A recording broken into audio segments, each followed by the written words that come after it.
शुक्रिया ऋतु और असीम। तो आज कारोबारी सत्र यानी कि सोमवार है और पहला दिन है ट्रेडिंग का। निगाह डालते हैं टॉप लाइन न्यूज पर। सबसे पहले 1 जुलाई से जीएसटी लागू करने की विधायी व्यवस्था अविलंब करे राज्य। प्रधानमंत्री नरेंद्र मोदी ने नीति आयोग की गवर्निंग काउंसिल की तीसरी बैठक में कहा, जीएसटी एक राष्ट्र, एक आकांक्षा और एक दृढ़ संकल्प की भावना को प्रदर्शित करता है।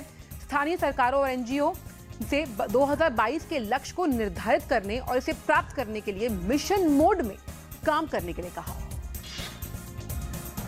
सोने में निवेश का बेहतरीन मौका एक बार फिर। वित्त वर्ष 2017-18 का पहला सॉवरेन गोल्ड बॉन्ड स्कीम आज से शुरू। 28 अप्रैल तक सब्सक्रिप्शन के लिए खुला रहेगा। 50 रुपए प्रति ग्राम मिल रहा है डिस्काउंट। 8 साल की है वैलिडिटी और 2.5% सालाना ब्याज भी मिलेगा।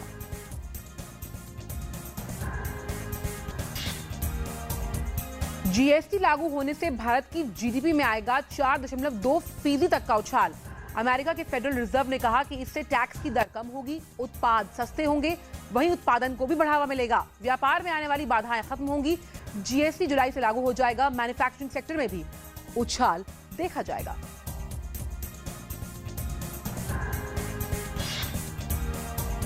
पेमेंट बैंक के रूप में काम करने वाले इंडिया पोस्ट पेमेंट बैंक ने बैंकिंग सेवाओं को ग्रामीण क्षेत्रों तक पहुंचाने के लिए कमर कसी। सितंबर 2017 तक 630 पोस्टल बैंक की ब्रांच खोले जाने का लक्ष्य रखा गया है। अभी बैंक रांची और रायपुर में शुरू हुआ है।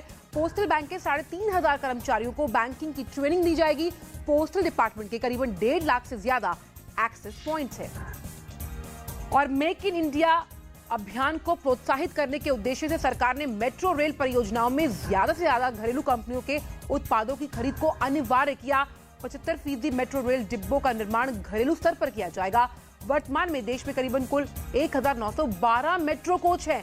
प्रत्येक कोच की अनुमानित लागत जो है करीबन वो 10 करोड़ रुपए है।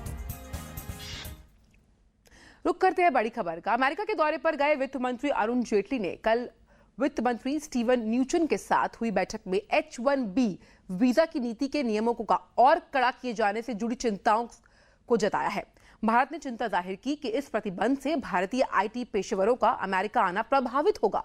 अमेरिका के वित्त मंत्री के साथ बैठक के दौरान जेटली ने भारतीय कंपनियों तथा पेशेवरों के अमेरिकी अर्थव्यवस्था में योगदान को भी रेखांकित किया। जेटली ने कहा कि भारत विश्व में सबसे तेजी के साथ विकास करने वाली अर्थव्यवस्था बना हुआ है तथा वस्तु और सेवा कर यानी कि जीएसटी के लागू होने से इसके विकास में और गति और वृद्धि भी आएगी। वहीं देश की टॉप आईटी कंपनियां यानी कि टीसीएस और इन्फोसिस पर अमेरिका ने H-1B वीजा के नॉर्म्स के वायलेशन का आरोप लगाया है। अमेरिका का कहना है कि ये कंपनियां लॉटरी प्रणाली से ज्यादा टिकट डालकर गलत तरीके से H-1B वीजा का बड़ा हिस्सा हासिल करती हैं। बता दें कि यूएस में लॉटरी सिस्टम से ही वीजा दिया जाता है।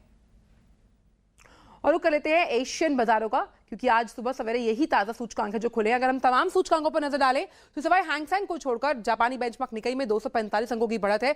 वहीं एसजीएक्स निफ्टी 9,130 के आसपास कारोबार करता हुआ नजर आ रहा है। तो आज क्योंकि कंपनी अर्निंग्स का ये पूरा क्वार्टर है, किन स्तरों पर खुलेंगे भारतीय शेयर बाजार ये हम देखेंगे 9 बजे बिजनेस मॉर्निंग में। लेकिन बाकी बड़ी खबरों के लिए वापस चलते हैं ऋतु और असीम के पास।